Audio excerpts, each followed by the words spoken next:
আসসালামু আলাইকুম ওয়া রাহমাতুল্লাহি ওয়া বারাকাতুহু। সাল্লাল্লাহু আলা নবিয়িল উম্মি ওয়া আলিহি ওয়া সাল্লাল্লাহু আলাইহি ওয়া সাল্লামা সালাতা ওয়া সালামান আলাইকা ইয়া রাসূলুল্লাহ। সম্মানিত ইমানদার মুমিন মুসলমান ভাই ও বোনেরা, তদবির দুনিয়া চ্যানেলে আপনাদেরকে স্বাগত জানাচ্ছি। আমি মোহাম্মদ রজব আলী।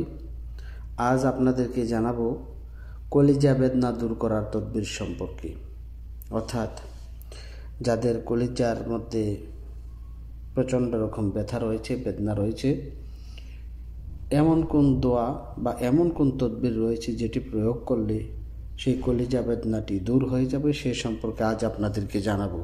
তবে তার আগে বলে রাখি, আপনি যদি আজ প্রথম আমার চ্যানেলটি দেখে থাকেন তাহলে চ্যানেলটিকে সাবস্ক্রাইব করে দিন, পাশে থাকা বেল আইকনটি বাজিয়ে দিন এবং অল সিলেক্ট করে দিন। আর ইতিমধ্যে যারা আমার চ্যানেলটি সাবস্ক্রাইব করেছেন আপনাদেরকে জানাই অসংখ্য অসংখ্য ধন্যবাদ। তো সম্মানিত ইমানদার মুমিন মুসলমান ভাই বোনেরা, চলুন আমরা কথা না বাড়িয়ে মূল আলোচনায় ফিরে যাই। আমাদের আজকের আলোচনার বিষয় হলো কলিজা বেদনা দূর করার তদবির।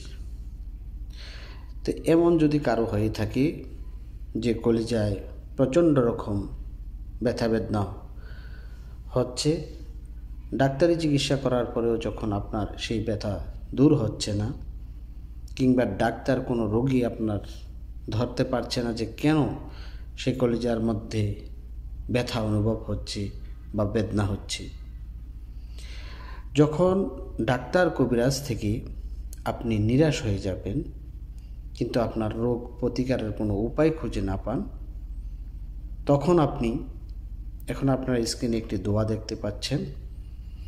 এই দোয়াটি নকশা আকারে লিপিবদ্ধ করা হয়েছে।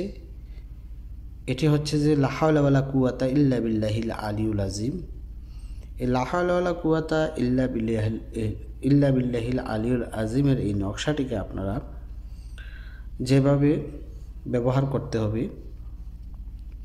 আপনারা দুটি কাগজের মধ্যে এই নকশাটি লিখতে হবে। এখানে যেভাবে লেখা রয়েছে লা হাওলা ওয়ালা কুওয়াতা ইল্লা বিল্লাহিল আলিয়ুল আযীম, অর্থাৎ এইখানে যেভাবে লিপিবদ্ধ করে রাখা হয়েছে ঠিক সেমভাবে আপনারা দুটি কাগজের মধ্যে লিখবেন। লেখার পরে একটি কাগজ ভাঁজ করে একটি তামার মাদুলিতে ভরে রোগীর গলায় ব্যবহার করতে হবে। আর অন্য যে কাগজটি রয়েছে সেটি একটি পানির মধ্যে ভিজিয়ে দিতে হবে। আপনার লেখার সময় অবশ্যই জাফরান কালি ব্যবহার করতে হবে। তারপরে আপনি যখন এই নকশাটি পানির মধ্যে ভিজিয়ে দেবেন, আর যখন ওই জাফরান কালিটা বা লেখাটা পানির মধ্যে মিশ্রিত হয়ে যাবে, কাগজটা উঠিয়ে ফেলে দিয়ে আপনি এক নাগারে সকাল সন্ধ্যা 7 দিন পর্যন্ত এই পানিটি পান করবেন।